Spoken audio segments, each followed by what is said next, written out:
Adding and subtracting decimal numbers. Let's start with a nice straightforward example. What if we want to add 13.84 and 7.47? Okay, to do this, there are a few simple steps that you need to follow, and you should be able to get these correct every single time. So, first thing you do is write out your first number, 13.84. And then, of course, write down your addition sign.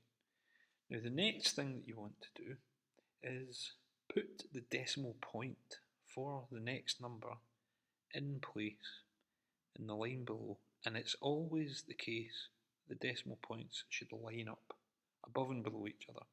They're kind of like the anchor points, if you like. And then build your number around it. So we would have the 7 here, and the 4, and the 7, like this. And then you would just continue setting your number up. Now, before you even attempt the answer, put the decimal point again in line underneath the other two, where your answer is going to be. And at that point, ignore it. You don't even have to pretend it's not there, and your answer will build itself around it. So, if we add 7 and 4, we get 11. So that puts us a 1 there, with a 1 carried over. 4 and 8 are 12, plus the extra 1 gives us 13. 7 and 3 plus the 1 gives us 11. And so 1 plus the 1 that we carried over gives us an answer of 21.31. Okay, let's try another one. And this one slightly different, only a little bit. What happens if you want to add 51 plus 29.82? Now you'll notice right away that one of our numbers, this one here, doesn't have any numbers after the decimal point. There's no decimal point there at all, in fact. Well, there is a way that you can get around this. First of all, let's set our number out. Let's set our question out. So we have 51, and we're going to add on 29.82. Now remember I said to you here, decimal points are key to all of this. Some people find it much easier when you're setting this question up, this type of question, that you add in, you fill in the numbers that you need, so that you've got the same number of decimal places in each number that you're adding together. Now hopefully you'll see you've got 51.00. That's the same value as just 51. So we carry on as we did before. You've got 29.82. So first of all, put the decimal point in, and then build your number around it.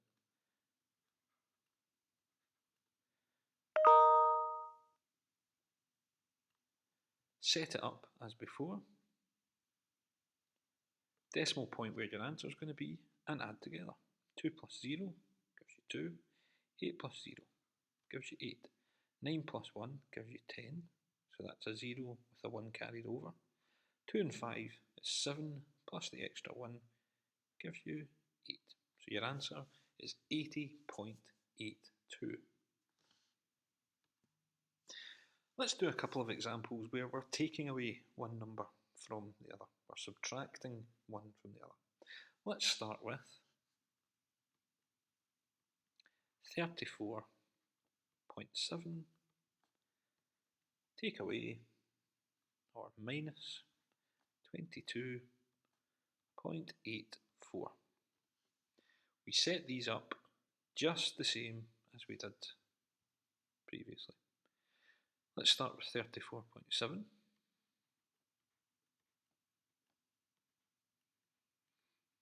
add in our takeaway sign, and then add in our decimal point for the number that we're going to be taking away.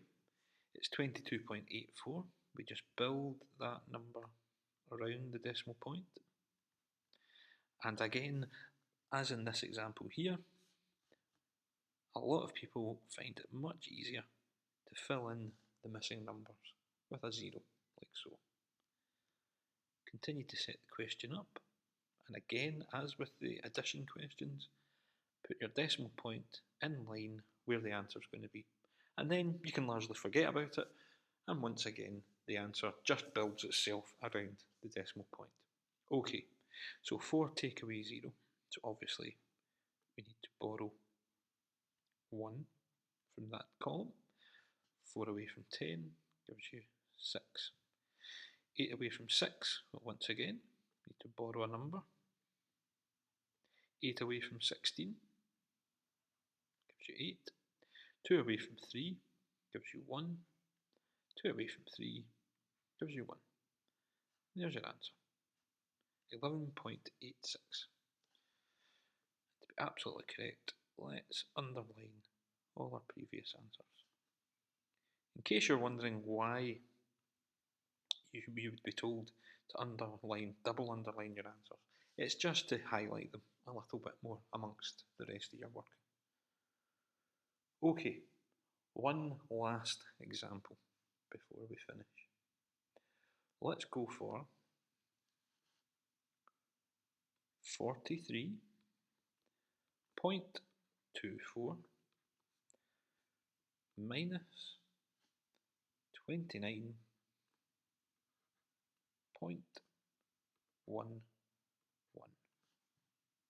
Okay, so we set this up in exactly the same way, 43.24, then our takeaway sign, our minus sign.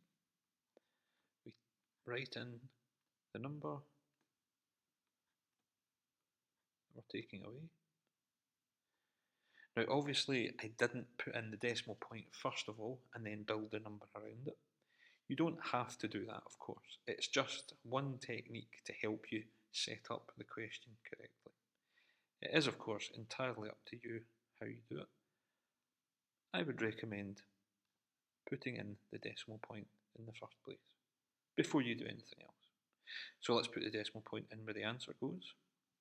1 away from 4 gives us 3. 1 away from 2 gives us 1. 9 away from 3, well, we need to borrow from here. 9 away from 13 gives us 4. 2 away from 3 gives us 1. And there's your final answer, 14.13. Thanks for watching.